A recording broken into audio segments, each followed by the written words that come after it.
If you could predict severe crashes and design a roadway to help prevent them, would you? In fact, you can by using the Highway Safety Manual Part C predictive method. The predictive method can help you estimate the long-term average crash frequency of a particular location and quantify the safety performance of existing and proposed designs. And if you have this information, you can consider it with other factors like operational performance and environmental impacts. The predictive method helps users make more informed decisions throughout the project development process, including planning, design, operations, environmental, and maintenance. In this video, you will learn the process for applying the Part C predictive method, specifically how to define the study location and study period, identify data needs, select and apply an appropriate safety performance function, or SPF, to estimate predicted crashes for base conditions, apply adjustment and calibration factors to predicted crashes for base conditions to reflect site-specific and local conditions, and, when appropriate, employ the empirical Bayes or EB method to estimate long-term average expected crashes. The first step of the predictive method is to define your study location and study period. The study location is broken down to roadway segments and/or intersections. These are the most basic unit of analysis for the predictive method. You combine the safety performance results of the segments and/or intersections to estimate the safety performance of the project. The predictive method study period is used to produce annual estimates of long-term average crash frequency. The study period is defined in terms of years and may include a single year or multiple years. As you define the study location and period, you also need to determine the scenario of interest for which you want to estimate the long-term average safety performance. This will impact data requirements and the extent of your analysis. For example, your objective may be to estimate the long-term average safety performance for existing roadway conditions, also known as base conditions, combined with the current and/or future traffic conditions for comparison with an alternative that incorporates some changes to the roadway geometrics and/or operations. Depending on your needs and the application of the predictive method, you will need to decide if it's appropriate to produce results in terms of either predicted or expected crashes. Predicted crashes are based on the average annual safety performance of other sites with similar characteristics to the site of interest. Expected crashes are based on a weighted average of the predicted crashes and the observed crash history. It is appropriate to use expected crashes to estimate the long-term safety performance of a site when reliable observed crash data is available. And if the site characteristics remain generally unchanged from the existing conditions to the scenario of interest, then there is likely value in incorporating the site-specific crash history. For example, if you are estimating the safety performance of an existing roadway under current or future traffic volumes, and the number of lanes and median type remain the same, then it is appropriate to estimate the expected crashes.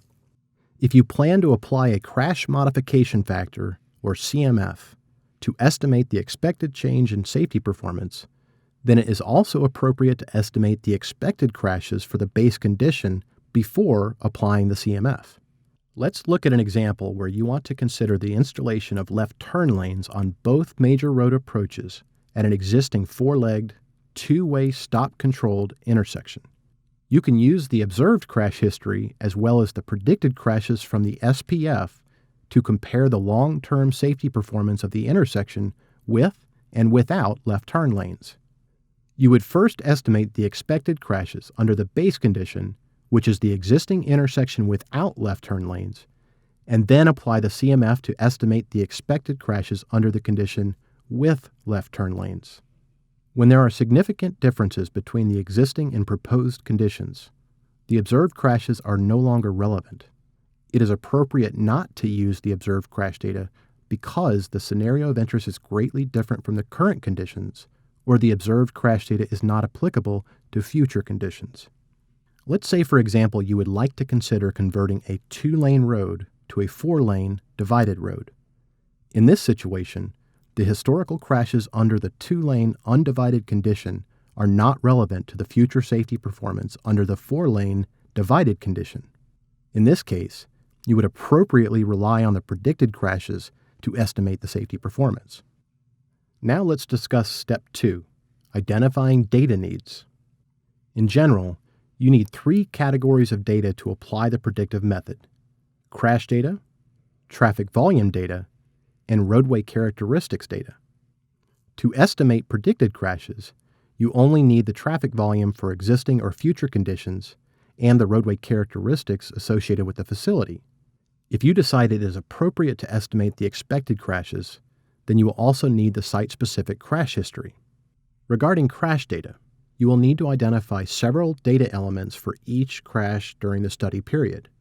These include the crash date, including at least the year, crash location, crash type, severity level, and relation to the intersection, such as at intersection, intersection related, or not intersection related. For traffic volume, you need the annual average daily traffic, or AADT. For roadway segments, this is simply the two-way volume. For intersections, this includes the volume on the major and minor roads.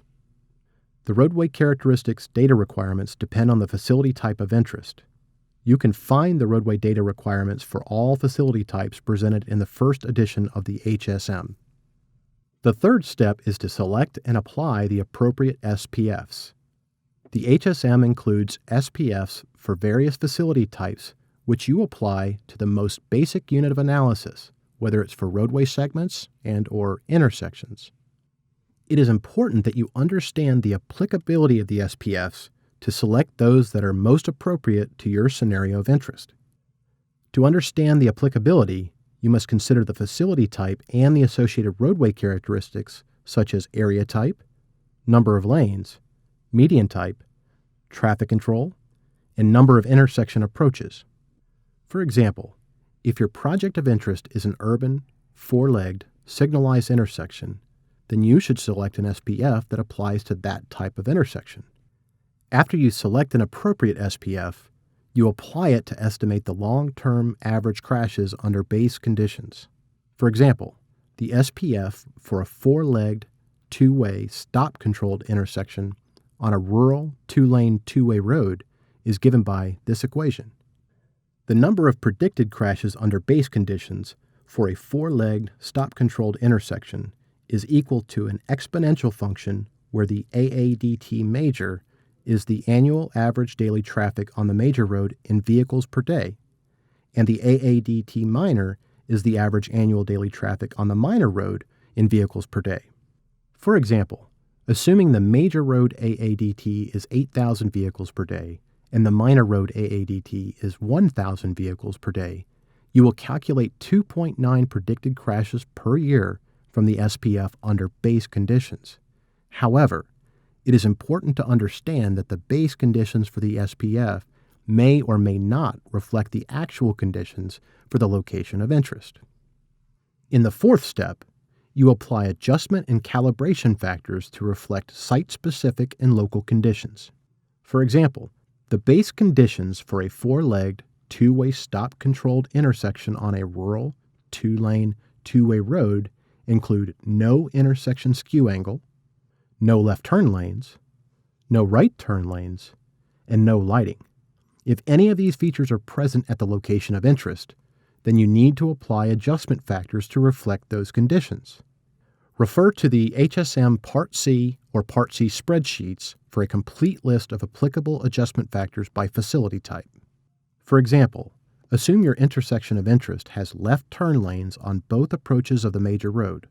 From the HSM, the adjustment factor for the presence of left turn lanes on both major road approaches is 0.52, indicating a 48% reduction in predicted crashes when left turn lanes are present. Applying this adjustment factor to the SPF under base conditions, the adjusted predicted crashes from the previous example is 1.5 crashes per year. SPFs represent the average safety performance of sites based on specific locations and time periods. As such, users can improve the reliability of results by calibrating to reflect local conditions. The calibration factor for local conditions is applied as a multiplier to the SPF. Calibration factors greater than 1.0 indicate the SPF is under-predicting crashes for local conditions, and there is a need to inflate the predictions. Calibration factors less than 1.0 indicate the SPF is over-predicting crashes for local conditions, and there is a need to reduce the predictions. You can refer to the User's Guide to Develop HSM SPF Calibration Factors for further guidance on how to develop a calibration factor for use with the Part C predictive method. It is included on the resource webpage at the end of this video. As an example, assume that in your jurisdiction, your calibration factor for local conditions for four-legged, two-way stop-controlled intersections on rural, two-lane, two-way roads is 1.10. This value is greater than 1, which indicates that the adjusted SPF is under-predicting crashes for local conditions, even after adjusting the base predictions for site-specific geometric and operational characteristics. Applying this calibration factor to the previous example, the predicted crashes is 1.6 per year. At this point, you have estimated the predicted crashes for your site based on the average annual safety performance of other sites with similar characteristics and adjusted for site-specific and local conditions. However, this prediction does not consider the crash history, which can help you account for site-specific characteristics that are not reflected in the adjustment or calibration factors. In the final step, when appropriate, you can employ the empirical Bayes or EB method to combine the observed crash history with the predicted crashes. The EB method produces an estimate of the expected crashes based on a weighted average of the predicted crashes and observed crash history. This is the EB method equation, where N expected is the number of expected crashes during the study period, N SPF predicted is the number of predicted crashes from the SPF during the study period, N observed is the number of observed crashes from the site of interest during the study period, and W is the weight computed from the second equation. In the second equation, K is the overdispersion parameter associated with the SPF, where smaller values of K indicate a more reliable SPF prediction. For example, you will find in the HSM that 0.24 is the overdispersion parameter, or K, for four-legged, two-way stop-controlled intersections on rural two-lane, two-way roads.